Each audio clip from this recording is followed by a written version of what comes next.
What if I told you the British didn't lose the American Revolution in battle? They lost it in the bank. It's a shocking idea, but the numbers don't lie.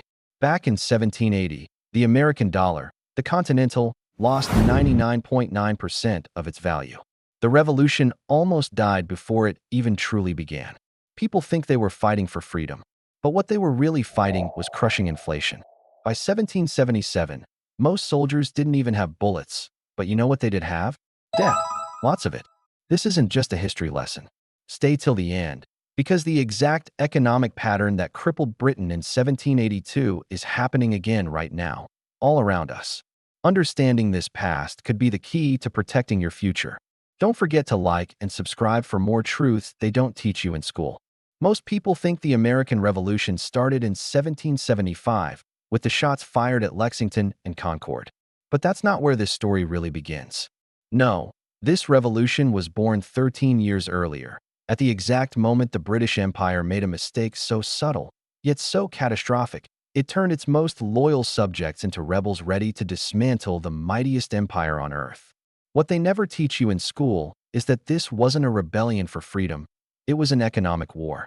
Britain, drowning in debt after winning the 7 Years' War, looked across the Atlantic at its colonies and saw not citizens, but revenue.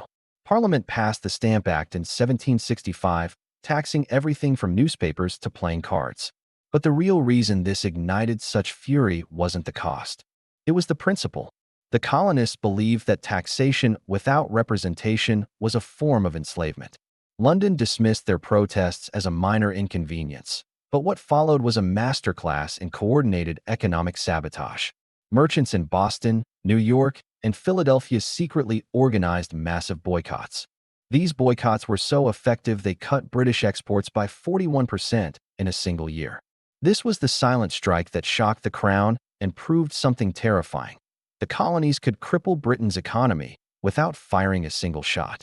This wasn't just a protest, it was a declaration of economic independence. But here's a fact almost nobody knows. George Washington didn't want independence at first. Benjamin Franklin spent 17 years living in London, desperately trying to keep America part of the British Empire. And John Adams, one of the most passionate revolutionaries, believed that only about a third of the population truly supported the revolution. The rest? They were either loyalists terrified of change or completely indifferent, just trying to get on with their lives. So, the revolution wasn't some heroic, unified movement we see in movies. It was a high-risk operation led by a small, determined group of radicals. These weren't just angry farmers. They were brilliant strategists who used propaganda, economic psychology, and political theater to pull an entire continent into conflict. They studied the fall of ancient Rome, the financial systems of Venice, and the history of empires to build a framework for revolt. Take the Boston Tea Party. This was not a spontaneous act of rage.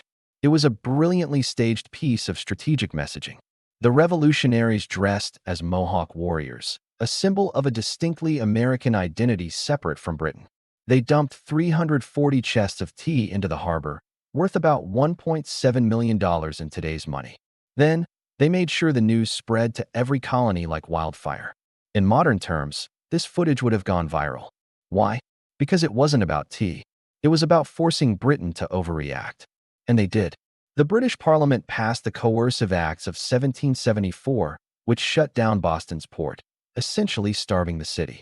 Britain thought this would crush the resistance and make an example of Massachusetts. Instead, it did the opposite. It forged unity. 12 other colonies began sending supplies and aid to Boston. What had been a local rebellion turned into continental solidarity. This was the moment America went from a trending topic to a full-scale national movement. Now, here's the twist that will completely change how you see the outcome of the war. America didn't win the revolution because of its military strength. They won because they turned the war into an economic drain on Britain. Every battle, every skirmish, was a delaying tactic. George Washington didn't aim to win decisive victories. He aimed to not lose. His true strategy was survival. He knew if he could just keep his army in the field long enough, Britain would eventually go bankrupt. And it worked. By 1781, Britain was spending £20 million a year on the war. That's double its annual revenue from all its colonies combined. It was an economic black hole. Then, France entered the war. not out of some deep ideological support for American freedom, but because they saw a golden opportunity to bankrupt their old rival, Great Britain. So, what most people never consider is that America didn't beat the world's strongest military. Europe bankrupted it. The war for independence was won on spreadsheets as much as on battlefields. This single event didn't just create a new nation. It completely reshaped the world economy forever. If this is already changing how you see the American Revolution, you'll want to stay with me, because what's coming next is even more revealing. In the next part, I'm going to uncover how the Founding Fathers actually predicted the financial collapse of Britain 20 years before independence was even declared. We'll dive into the little-known role of spies and economists in winning the war, and I'll share the original strategic plan for a global America that is still influencing U.S. geopolitics to this day. Before you continue, pause for a second and tell me in the comments, what surprised you the most so far? Did you know the revolution started as an economic chess match, not just a fight for freedom? Your answers help shape our future content. And make sure to hit that subscribe button and turn on notifications, because what comes next will fundamentally change how you understand the founding of the most powerful nation on Earth. You won't want to miss it. You think you know how America won the revolution? Muskets, Minutemen, and the spirit of '76, right? That's what they teach us in school. But what if I told you the real story, the one that never makes it into the history books, is far more shocking? The American Revolution wasn't just won on the battlefield. It was won in secret meetings, in hidden ledgers, and through the shadows of international finance. This wasn't just a war of soldiers. It was a war of spies, economists, and financial masterminds. While George Washington's army was fighting the battles we all know, an invisible war was being waged right under everyone's noses. A war fought not with cannons, but with currency. Not with bayonets, but with balance sheets. The British weren't just trying to defeat the Continental Army. They were trying to bankrupt an entire nation before it was even born. Let's talk about the man you've probably never heard of, but who was just as important as any general, Robert Morris. He was known as the financier of the revolution. This guy wasn't leading charges. He was coordinating a global network of secret loans. He masterfully arranged funds from French and Dutch bankers, disguising them as private business deals to slip past British intelligence. Without these covert funds, the Continental Army would have literally starved to death. Think about that brutal winter at Valley Forge. We have this image of stoic, freezing soldiers. But do you know what Washington was actually writing about in his diary? Not just battlefield tactics. He was frantically writing about the catastrophic failure of the states to provide funding and the desperate need to stabilize the currency. The revolution was teetering on the edge of a financial cliff. The Founding Fathers knew that if they couldn't solve the economic crisis, they would lose the war long before they ever lost a final battle. Here's a fact that will completely change how you see this period. During the war, the American paper currency, the Continental, lost 99.9% of its value. It became so worthless that it gave birth to the phrase we still use today, not worth a Continental. This wasn't just bad luck. It was sabotage. Britain weaponized inflation, printing mountains of counterfeit Continental dollars and flooding the colonies with them. It was one of history's first major acts of economic warfare. Imagine living in a time where the money in your pocket could become useless overnight. Holding a single counterfeit bill could have gotten you executed for treason. But the colonists fought back, not just with guns, but with their own financial counteroffensives. They leveraged French silver and Spanish gold, hard, tangible assets, to restore faith in their economy. It got so bad that George Washington himself eventually demanded that his soldiers be paid in precious metals, not paper money. Even back in the 18th century, they understood the danger of a currency backed by nothing but promises. This raises a powerful question. Was the American Revolution not just a fight for liberty, but the birth of a nation's financial resilience? And then there was the espionage. Forget what you've seen in movies. This was the real deal. The Culper spy ring, established in 1778, operated like a prototype CIA. They used sophisticated techniques like invisible ink, complex codes, and dead drops hidden inside everyday objects like barrels of goods. They weren't just gathering minor intel. They were intercepting Britain's entire strategic playbook. One of their greatest achievements was uncovering the British plan to shift their main military effort to the south in 1780.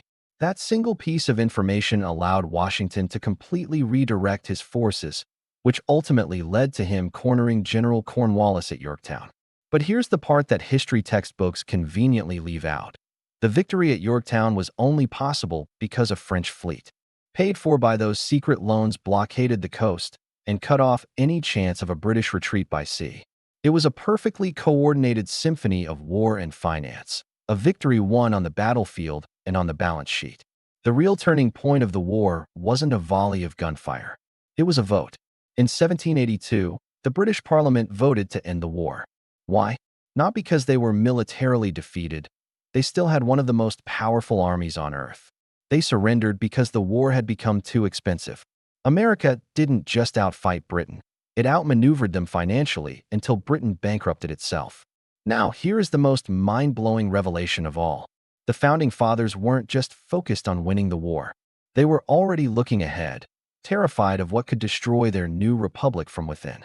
And they predicted that the greatest threat to America's future would not be a foreign invasion. It would be its own debt. In 1787, James Madison warned that throughout history, every great republic had collapsed not from outside forces, but because of its currency and its spending. Alexander Hamilton pushed for a national banking system specifically to prevent the kind of inflation and economic mismanagement that had destroyed the Roman Empire. These weren't just politicians, they were students of history. They studied the fall of ancient empires and tried to build financial safeguards directly into the DNA of the United States. Washington himself said, "Debts may lead to taxes, and taxes to discontent, and discontent to revolution." He was warning us that the very forces that made America revolt against Britain could one day cause Americans to turn against their own government. If that doesn't send a chill down your spine, imagine this. They left us clues, buried in their letters and debates. They wrote down their fears, warning that if America ever fell into the trap of printing money without restraint, accumulating massive debt, and depending on foreign creditors, it would face the exact same fate as the British Empire they fought to escape. And today, the United States holds record levels of debt, prints currency on a scale they could never have imagined, and relies on foreign nations to buy that debt. We are walking the very path they warned us against. If this uncovered truth completely changed how you see the American Revolution, get ready.